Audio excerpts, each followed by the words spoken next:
Want a soar? Get a mentor.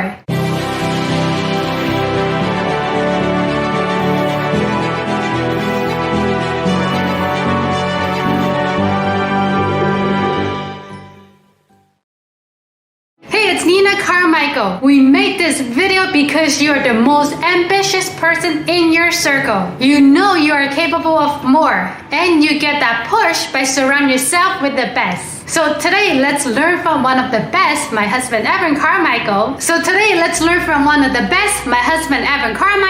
Everything that you want out of your life is on the other side of fear. Enjoy! Okay, let's kick it off with rule number 1, conquer fear. Everything that you want out of life is on the other side of your biggest fears. You want something more. You know you're capable of something more. You'll come up with a great reason why you can't do that something more, but really, you're just afraid. If you want a breakthrough, if you want that dream life, you need to change the way you think about fear, or it will handicap you for the rest of your life. So my biggest fear is disappointing people. I'm afraid that whatever I'm gonna do, I might disappoint somebody, and that keeps me playing small. And so whenever I can recognize it, then I have to go all in and do it just to show myself, because it allows you to play on a bigger stage every time. And that big fear you have is still there. It doesn't go away. You're just capable of slaying a bigger dragon each time. So what used to count as disappointing people, or my fear of disappointing people, might have been going to a coffee meeting and helping an entrepreneur. I remember one time super clearly that I was booking a meeting with an entrepreneur, and I was so worried that I was going to disappoint her that I was hoping that she would cancel. And the story I told myself was, I'm too busy, I got all this stuff to do. You know, the realistic reasons that you can convince yourself, right? They weren't stupid reasons, they were realistic. But deep down was, I'm just afraid. I'm afraid that she's going to show up and I'm not going to give her value. It's a deep fear. And then once I went to go meet her, it was amazing. I remember sitting in my car and saying, wow, like an hour and a half ago, I was hoping that she was going to cancel on me, and this is the greatest thing of all time, right? Your biggest fears prevent you from living the life that you want. And so I'm afraid of disappointing people. Most of the time you can't catch it. I think we play small by default. I think your greatest fear owns you and is giving you tons of logical reasons why you can't do that thing.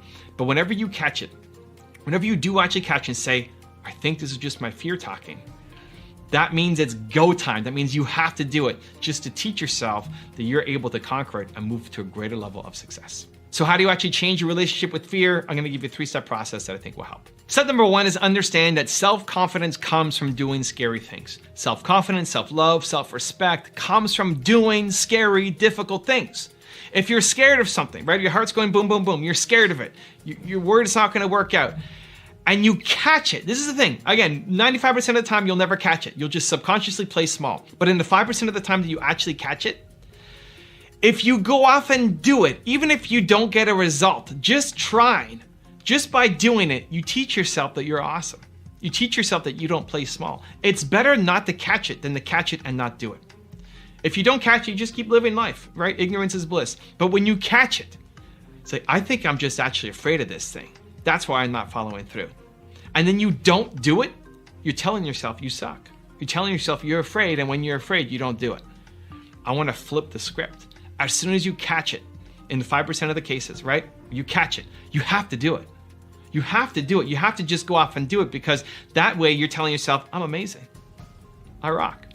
It may not work out, but I'm crushing this fear. Let's go, right? It's a self-signal for self-respect, self-confidence, self-love, all of it comes from doing scary things. You love scary things. You eat scary things for breakfast, because the opposite of doing scary things is doing things that you know how to do, which means you're bored, you're photocopying your life every day, and that's not the life that you want to live. Step number 2 is trust your bold ideas. When you get an idea, trust that it is the right thing for you. When you're feeling bold, and this doesn't happen every day. We don't wake up and say, oh, I'm amazing, happy Thursday, right? It's not how most people wake up. We're tired, we don't have a lot of energy, we're not feeling bold. But you have moments. You have moments in your life where you feel bold, confident, unstoppable. Maybe it was after a meeting, maybe it was after a video, maybe you got inspired, maybe you're on a walk, a meditation. It doesn't matter. You have moments in your life, you know what I'm talking about. You've had moments in your life where you felt inspired, bold. An idea comes to you, say, man, if I could do that, it'd be amazing,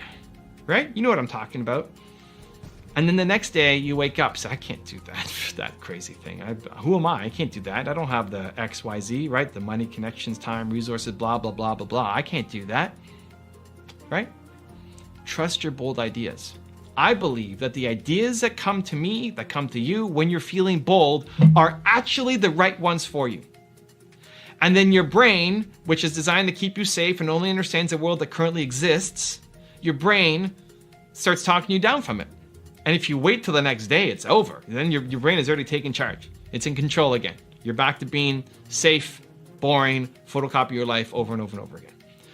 So trust your bold ideas. When you're feeling bold, an idea comes to you, say, this is right for me. And then take some immediate action towards it. It'll make a huge difference. And then step number 3 is your bucket list is your excuse list. This might be a little more controversial, but I think when people add something to their bucket list, I think it's an excuse list. I think most people die with a bucket list full of ideas. Just because you call it a bucket list doesn't mean it's going to get done. This is the way you want to train yourself. As soon as you put something on your bucket list, go do it. Find the smallest possible way and start building it, right? That experience that you want, you could go off and do it and teach yourself that you're the kind of person who comes up with bold ideas and starts immediately taking action. Not in 5 years when I'm XYZ, then I'm gonna do it. That's garbage. That's loser thinking. You might think you're crushing it by having this bucket list of dreams and goals. You're not. You're teaching yourself that you suck. At least I think that. Because you're teaching yourself, you make a list of ideas and then you don't follow through. The best thing, there's a guy who came to my event in Phoenix. He said, well, my goal on my bucket list is I wanna climb Mount Everest. Okay, great. Go do it. Even just believing that that's possible in the next year instead of waiting 20 years for that thing to happen, right? Already changes your mindset. You could do it. What do you need? You need money, you need training, you need resources. What? Figure it out. You could figure it out. If that really was so important to you, you could do it in the next year. You could. And if it's not that important to you, why is it on your bucket list in the first place? People die with their bucket list full. Your bucket list is your excuse list. Instead, start making an action list and get to work. If you are more confident and motivation, please check out our 254 series. The link is in the description below. And you have an overview of what your book is all about, and you write into them. There's usually a general email address so you can connect with them. You can use rejection as fuel to help you go off and do something bigger and motivation to, I'm going to prove them wrong. Surround yourself with greatness. If you want to be more confident, you need to surround yourself with things that make you feel confident. Rule number 2, do scary things. The famous quote of feel the fear and do it anyway, I would change to feel the fear and do it because of. Because if you want to do great things, you have to teach yourself that you do scary things, that you step out of your comfort zone, that you embrace difficult challenges, that you do scary things. Feel the fear and do it because of. Make that your mantra and your entire life will change. So recently, my friend Mark Drager, friend of the channel, longtime friend of the channel, he helped actually film my very first video on Walt Disney. That was him behind the camera. He had an idea that he wanted to shave his head, but he was anxious. He was worried. He was fearful of how it might look, of how people might judge him, of you can't go back from it. You know, once you shave it, it's gonna take a while to grow back. And so he decided that he would just do it.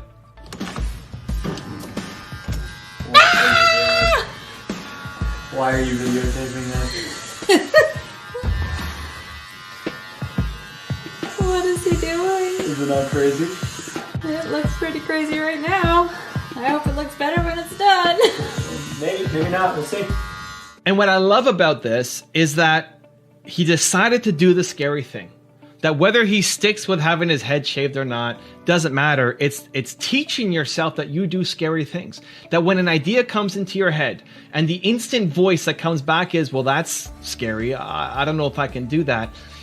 Every second that you spend thinking about that, and second, minutes, weeks, months, years, decades for some people of just sitting on the idea and telling yourself that it's too scary and you can't do it, you're teaching yourself that you suck.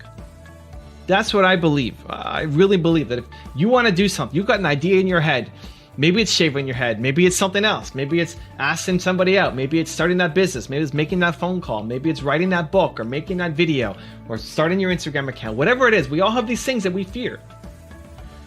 Deciding that you're going to do it and that it's not because you're fearless, because you are afraid. Fear is a great thing. If you're fearless, then you're just inside your comfort zone all the time. Think about it. If you had no fears, it means you're just sitting inside your comfort zone and you're not doing anything that is remotely scary.